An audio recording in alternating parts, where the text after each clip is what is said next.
Hello guys, welcome to my channel Katha प्रेमी.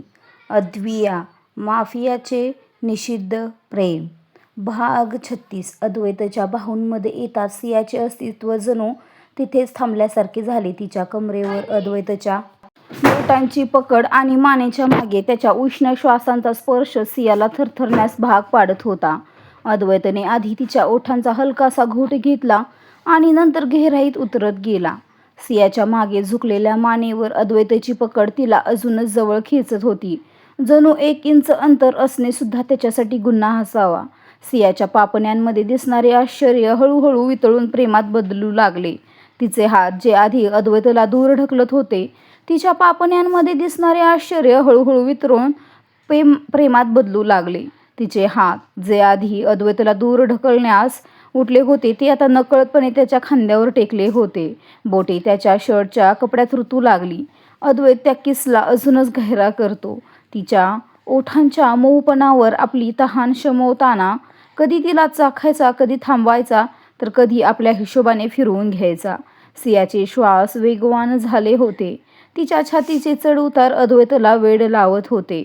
तो तिच्या खालच्या ओठाचा काही वेळ घोट घेऊन सोडतो, मग तिच्या गालाकडे सरकत हळूच फुसफुसतो, बेबी, तुझ्यावर असा हक्क गाजवताना इतकं छान वाटतं की जगाचा सगळा राग विसरून जातो. सियाचे डोळे मिटले गेले होते. चेहऱ्यावर आता रागाचा नामोनिशाण नव्हता, फक्त तो गुलाबी रंग आणि कापणारे श्वास. अद्वैत तिच्या चेहऱ्यावरून जवळून तिच्या जबड्यापर्यंत किस करत परत तिच्या ओठांपर्यंत येतो. यावेळी अजून जास्त इंटेन्स, अजून जास्त धीमा आणि अजून जास्त अनुभव करून देणारा होता तो किस. सियाच्या आत जणू एखाद्या वादळाने दस्तक दिली होती. तिचे ओठ शेवटी दाद देऊ लागले. आधी थोडी हिचकिचाहट, मग पूर्ण मनाने. अद्वैत हे अनुभवू शकत होता की त्याची बेबी हरली आहे, रागाने नाही तर प्रेमाने. तो किसच्या मध्येच तिचे केस पकडून तिला थोडे मागे करतो, जेणेकरून तिच्या डोळ्यात जवळून पाहू शकेल. डोळ्यात लालसरपणा, ओठांवर त्याचे श्वास आणि जणू हृदय छातीतून बाहेर उडी मारण्यास तयारच. अद्वैत हसत अत्यंत धीम्या आवाजात म्हणाला, आता सांग, कसला राग होता? मी तर विसरलोच.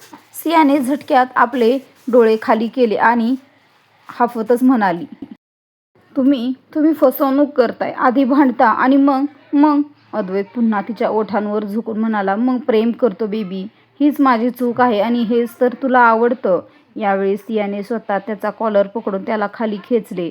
सिया बाजूने दिलेला किस काही कमी नव्हता, उलट अजून जास्त वेड लावणारा होता. अद्वैताची बोटे तिच्या कमरेवरून वर तिच्या पाठीवर फिरत गेली. केबिनमधील हवा आता भारी, गरम आणि प्रेमाने भरून गेली होती. बाहेर काम करणाऱ्यांना जराही भनक नव्हती की आत महाजन साहेब आपल्या बायकोचा राग कसा शांत करत आहेत. अद्वैतच्या केबिनमध्ये अजूनही सियाच्या श्वासांची उष्णता तरंगत होती. तो तिच्या अत्यंत जवळ होता, इतका की त्याच्या हृदयाचे ठोके सियाच्या छातीला धडकत होते. सियाने अजूनही त्याचा कॉलर पकडलेला होता. तिचे ओठ थोडेसे सुजलेले आणि पापण्यांवर लाजेचा ओलसरपणा. अद्वैतने तो नजराना अशा प्रकारे पाहिला जणू कोणी आपली सर्वात मौल्यवान वस्तूच पाहत आहे. ज्याने मन त्याच्या भारी आवाजाने सियाच्या हृदयात एक थरथराट झाली. तुला माहीत तरी आहे का, तुला असं स्पर्श करणं माझ्यासाठी किती मोठी शिक्षा आहे? सियाने भुवया उंचावून त्याच्याकडे पाहिले, पण रागाने तर नाही, तर त्या नजरेने जी कोणाला अजून जास्त वेड लावते. अद्वैतने तिच्या कमरेवर हळूच बोटे फिरवली, इतक्या हळू की सियाचा श्वासच रोखला गेला. तो तिच्या कानाजवळ जाऊन म्हणाला, आणि हे लाल गाल माझ्या विरुद्ध रागाचा पुरावा नाही, तर माझ्या प्रेमाची कबूल आहे. सियाचा एक हात त्याच्या छातीवर रेंगाळतो. अद्वैतच्या शर्टच्या मागे तिची बोटे घसरत जातात. ती हलक्याशा फुसफुसाटात बोलते, तुम्ही नेहमी असंच का करता? अद्वैत एकही क्षण न घालवता उत्तर देतो, कारण माझी बायको जेव्हा चिडते तेव्हा अजूनच सुंदर दिसते. सियाने आपले डोळे मिटले, ओठ हलकेच उघडले, जणू स्वतःवर नियंत्रण ठेवण्याचा प्रयत्न करत होती, पण ठेवू शकत नव्हती. अद्वैत तिची हनुवटी पकडून तिचा चेहरा वर करतो आणि हळूच तिच्या ओठांवर आपले ओठ ठेवतो. आधी हलका, मग गहिरा आणि मग पूर्णपणे ताबा घेणारा. यावेळी तो किस मागत नव्हता, तर हक्क गाजवत होता. सियाचे श्वास त्याच्या तोंडात सामावत होते. तिचा हात आपोआप अद्वैतच्या केसांमध्ये गुंफला गेला. अद्वैतने तिला तिच्या मांड्यांवरून हलकेच उचलून टेबलच्या कडेला बसवले. सियाचे डोळे मोठे झाले. अद्वैत हसला. तीच ती स्माईल जी तिला जमिनीवर उचलून थेट आभाळात फेकून देईल. श्श, काही बोलू नकोस. त्याचे हात सियाच्या पाठीवरून फिरत तिच्या कमरेवर आले. त्याने स्वतःच्या छातीशी टेकून तिला अजून जवळ ओढले. मग तिची मान, हनुवटी आणि गालांवर किस करत करत तो हळूहळू वर आला. सियाच्या मुखातून एक हलकीशी हुंदकी बाहेर पडली. मानो ती स्वतःला रोखूच शकत नव्हती. ही हुंदकी अद्वैतचे भान हरपण्यासाठी पुरेशीच होती. पाहिलंस? त्याने तिच्या कानाजवळ आपले ओठ टेकवत फुसफुसले. तुझा हा राग माझ्यासाठी जीवघेणा आहे. सियाने अद्वैतचे खांदे घट्ट पकडून ठेवले. तिचे डोळे वितळलेल्या चॉकलेटसारखे मऊ आणि निष्पाप दिसत होते. न बोलताच बरंच काही सांगणारे. यावेळी ती स्वतः झुकली आणि अद्वैतच्या ओठांवर आपले ओठ टेकवले. हळूहळू पण प्रेमाच्या गहिराईत बुडून अद्वैतने तिच्या कमरेला आपल्या बाहूंमध्ये असं कैद केलं जणू हे जग इथेच संपणार आहे. त्यांचे ओठ जितके बोलत होते, शब्द त्याहून खूप मागे राहिले होते. दोघेही पूर्णपणे एकमेकांत हरवून गेले होते. श्वासांच्या मध्ये, उष्णतेच्या मध्ये आणि अथांग प्रेमाच्या मध्ये. तसेच बाहेरून कोणीतरी दरवाजावर नॉक केले. ठक ठक. पण अद्वैत आणि सिया आपल्या इंटेन्स किसमध्ये इतके खोवले होते की पहिल्यांदा नॉकचा आवाज कोणालाच ऐकू आला नाही. मग पुन्हा जरा जोरात नॉक झाला, ज्याचा आवाज सियाच्या कानांपर्यंत पोहोचला. ती अद्वैताचा खांदा पकडून त्याला मागे ढकलण्याचा प्रयत्न करू लागली. अद्वैतने ते अनुभवताच तिला सोडून तिच्या डोळ्यात पाहिले. तिनेही लांब लांब श्वास घेत डोळ्यांनीच दरवाजाकडे इशारा केला. अद्वैतच्या चेहऱ्यावरचे एक्सप्रेशन्स लगेच बदलले, कारण त्याचा मूड पार खराब झाला होता. त्याची बायको इतक्या कष्टाने तर तयार झाली होती आणि कोणीतरी येऊन त्यांच्या या रोमॅन्टिक मोमेंटचा पोपट केला होता. तो पुटपुटत होता, होऊ दे नॉक, काही वेळात निघून जाईल तो. सिया आपल्या श्वासांवर नियंत्रण मिळवत म्हणाली, तुम्ही इतके उतावळे होऊ नका, समजलं? ती आपल्या जागेवरून उठली आणि आपले कपडे व केस व्यवस्थित करू लागली. अद्वैतही नाईलाजाने उभा राहिला. तिचे केस नीट करत, स्वतःचा शर्ट कोट ठीक करून तिच्या केसांवर हलकासा किस करत म्हणाला, आता जा आणि सोफ्यावर जाऊन बस. सिया सोफ्यावर जाऊन बसली. अद्वैत आपल्या चेअरवर बसला. लॅपटॉप ओपन केला आणि आपल्या नेहमीच्या कोल्ड आणि कडक आवाजात म्हणाला, कम इन. त्याची परवानगी मिळताच रोहन आणि निक्की दोघे आत आले. रोहन अद्वैतला एक फाईल देतो तर निक्की सियाजवळ जाऊन तिला मिठी मारते. सिया खुश होऊन म्हणाली, यार तू आलीस, किती छान झालं, नाहीतर मी तर इथे बोर झाले असते. ती हे अगदी धीम्या आवाजात बोलली होती, नाहीतर अद्वैतने ऐकलं असतं तर टोमणा मारत म्हणाला असता, अच्छा, तर मॅडम इथे बोर होत होत्या इतकं सगळं झाल्यानंतरही. तर दुसरीकडे हॉटेलच्या एका खोलीत गर्व एका मुलीसोबत हुकअप करण्यासाठी आला होता. त्याने तिला कमरेतून पकडून दरवाजाला टेकवले आणि तिच्यावर झुकला. तिच्या ओठांना पूर्णपणे आपल्या तोंडात भरून किस करू लागला. हॉटेलच्या त्या खोलीतील पिवळ्या प्रकाशात गर्वचे श्वास भारी झाले होते. ती मुलगी भिंतीला खिळली होती. गर्वचा हात तिच्या कमरेवर वर सरकत तिच्या मानेच्या मागे गेला. त्याने तिला पूर्णपणे कैद केले आणि त्याच्या ओठांचा अजून गहरा व रफ पद्धतीने घोट घेऊ लागला, जणू तिला स्वतःमध्येच विलीन करून टाकायचे होते. मुलीची बोटे त्याच्या केसात अडकली होती. ती थांबू इच्छित होती, पण गर्वचा स्पर्श इतका आक्रमक आणि आगीसारखा होता की तिचा श्वास कापत होता. गर्वने एका सेकंदासाठी ओठ वेगळे केले. त्याच्या डोळ्यात एक शैतानी चमक होती.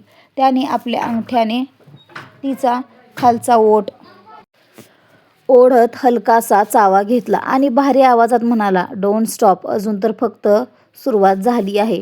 मुलीच्या पायात एक थरथर निर्माण झाली. तिने स्वतःला गर्वच्या बाजूने अजून जवळ खेचून घेतले. गर्वने तिला पालटून थेट बेडवर ढकलले. तिची पाठ गादीला आदळताच तिच्या तोंडातून एक हलकी कळ उमटली. गर्व तिच्यावर झुकत म्हणाला, तुला अंदाजही नाहीये आज मी तुझ्यासोबत काय काय करणार आहे. त्याचे हात त्या मुलीच्या मांडीवरून वर सरकत तिच्या कमरेच्या दोन्ही बाजूंना घट्ट रुतले होते. तिची त्वचा त्याच्या बोटांखाली दबली जात होती. वेदना आणि तीव्र इच्छेचा एक अनुभव ती मुलगी अनुभवत होती. त्या अवस्थेतचा अनुभव घेऊन ती मुलगी कापऱ्या आवाजात म्हणाली, हो गर्व. गर्वने तिची हनुवटी वर करत तिच्या मानेवर आपले ओठ नेले आणि एक गहिरा ओला किस सोडत तिचा आवाजच दाबून टाकला. नाव घेऊ नकोस, फक्त फील कर.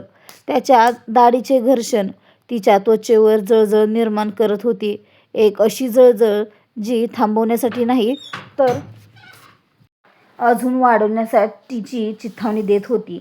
गर्वचे श्वास तिच्या कॉलरबोनपर्यंत पोहोचतात आणि मग त्याची जीभ ती तिथून एक धीमी निष्काळजी रेष ओढत पुढे सरकते. मुलीची पाठ सुकडल्यासारखी मागे झाली. याच्यासोबतच त्याचा फोन हळूच व्हायब्रेट होतो. पण गर्व थांबत नाही. उलट मुलीची कमर अजून जोरात स्वतःकडे ओढत फुसफुसतो, तरीही थांबायचं आहे तुला. फोनचे व्हायब्रेशन संपण्यापूर्वीच गर्वने मुलीचे मनगट पकडून तिच्या डोक्याच्या वर दाबून ठेवले. त्याच्या पकडीत एक विचित्र ताकद होती. जणू त्याला फक्त जवळीक नको होती, तर पूर्ण ताबा हवा होता. मुलीचे श्वास अजूनच वेगवान झाले. गर्व, प्लीज स्लो. गर्वने तिचा खालचा ओठ दातांनी दाबून धरत खरखरीत आवाजात म्हटले, स्लो कोणा दुसऱ्यासाठी असतं, माझ्यासाठी नाही. त्याची बोटे तिच्या मांडीवरून वर घसरत तिच्या कमरेपर्यंत पोहोचली. त्याच्या बोटांमधील उष्णतेने त्या मुलीला अजून विरघळून टाकले. त्याच क्षणी फोन पुन्हा व्हायब्रेट झाला. यावेळी मात्र गर्व थांबला. तो मुलीच्या वरून थेट उठून फोनकडे गेला. त्याचे केस विस्कटलेले होते, श्वास भारी होते आणि डोळ्यात स्पष्ट चीड दिसत होती.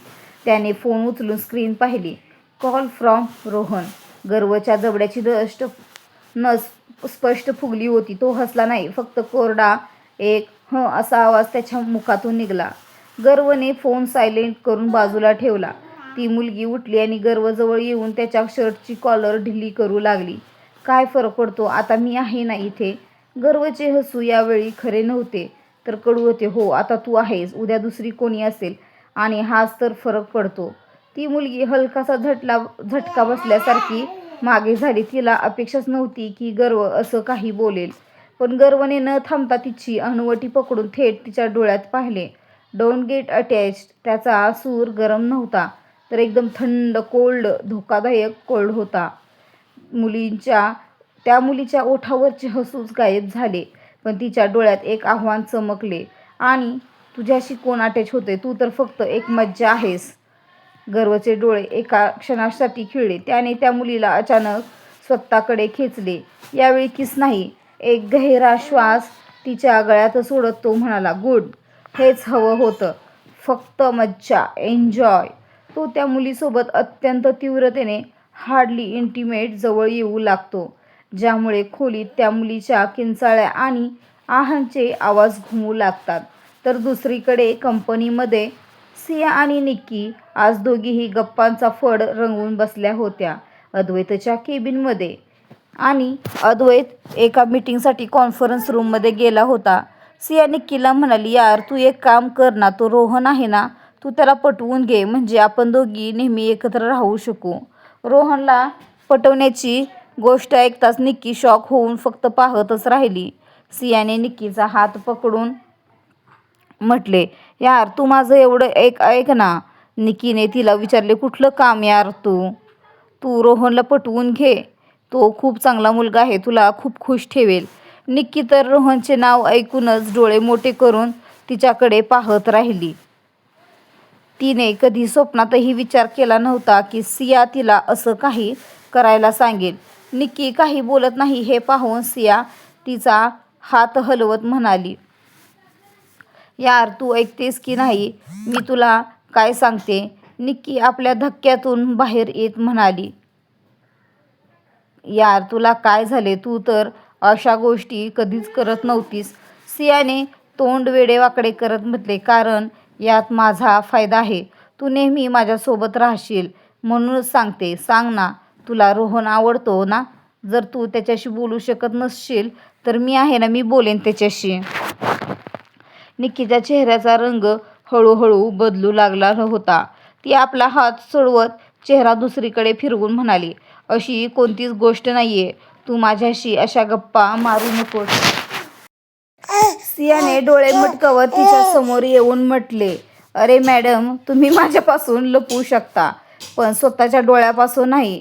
जेव्हा जेव्हा रोहन समोर येतो ना, तेव्हा तेव्हा तुमचे डोळे असे चमकतात जणू काही एखादा नवीन मोबाईलच मिळालाय. निक्कीने लगेचच तिच्या हातावर हळूच चापट मारली. शटअप, मी अशा कोणासाठीही चमकत बुमकत नाहीये. सियाने एकदम ड्रामा करत मोठा श्वास घेतला. हो हो, आणि मी सायन्सची टॉपर आहे. निक्की प्लीज यार, मी तुझी बेस्ट फ्रेंड आहे ना. तू खुश राहावीस एवढंच वाटतं मला. आणि रोहन खरंच खूप छान मुलगा आहे तो. निक्की काही वेळ गप्प राहिली. तिचे गाल एकदम लाल झाले होते. आणि जर त्याला मी आवडत नसेल तर? तिने हळूच विचारले. सियाचे डोळे एकदम चमकले. मग काय झालं? जग संपणार आहे का काय? आणि तसंही तो तुला आवडत नाही असं होणं शक्य नाही. म्हणजे कोणी सांगितलं तुला? मी पाहिलंय तो तुझ्याकडे कसा बघतो ते. जणू तुझ्यावर PhDच करणार आहे. निक्की तिचे हसू दाबत म्हणाली. तू वेडी आहेस, अगदीच वेडी. सिया हसली आणि तिने पुन्हा तिचा हात पकडला. हो आहे मी वेडी, पण तू माझा जीव आहेस आणि भीतीपोटी तू काहीतरी मिस करावंस असं मला अजिबात वाटत नाही, समजलीस? निक्कीने तिच्याकडे पाहिले. यावेळी तिच्या डोळ्यात भीती नव्हती तर एक बारीकशी उम्मीद होती. मग काय करू? सियाने एखाद्या मोठ्या मिशनला सुरुवात झाल्यासारख्या थाटात म्हटले.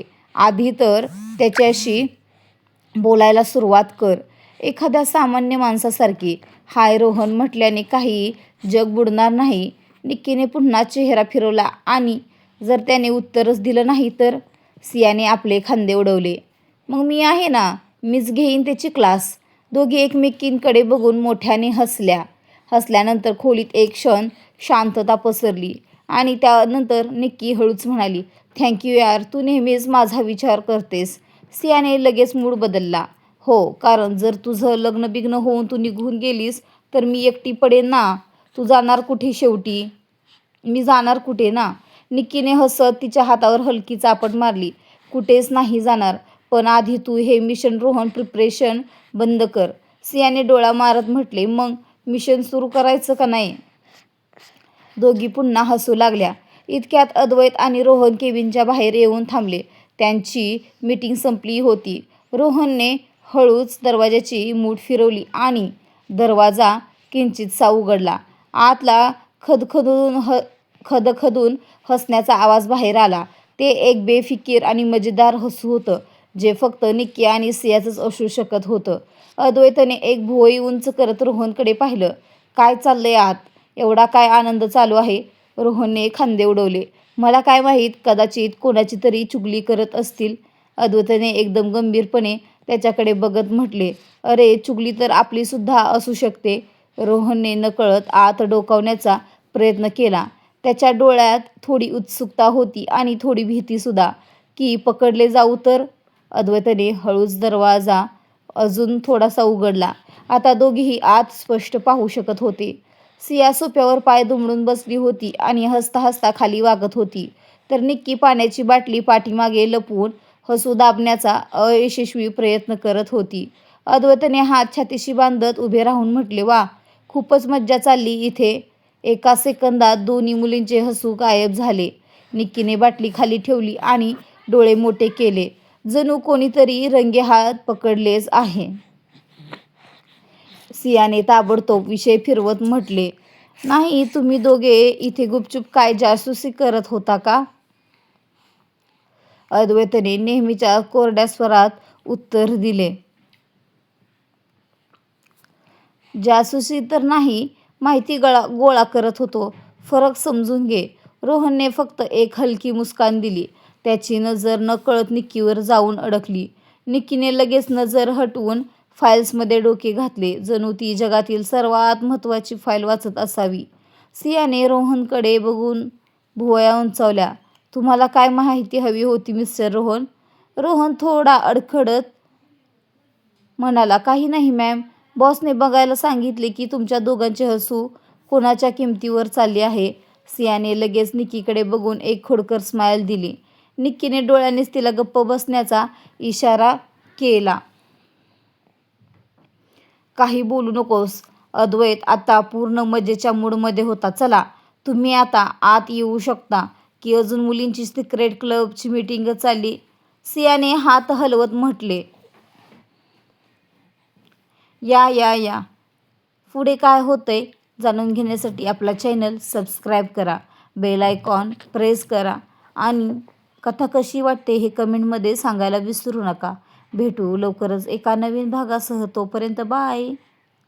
हाय पॉईंट द्या, लाईक करा, शेअर करा, कमेंट करा.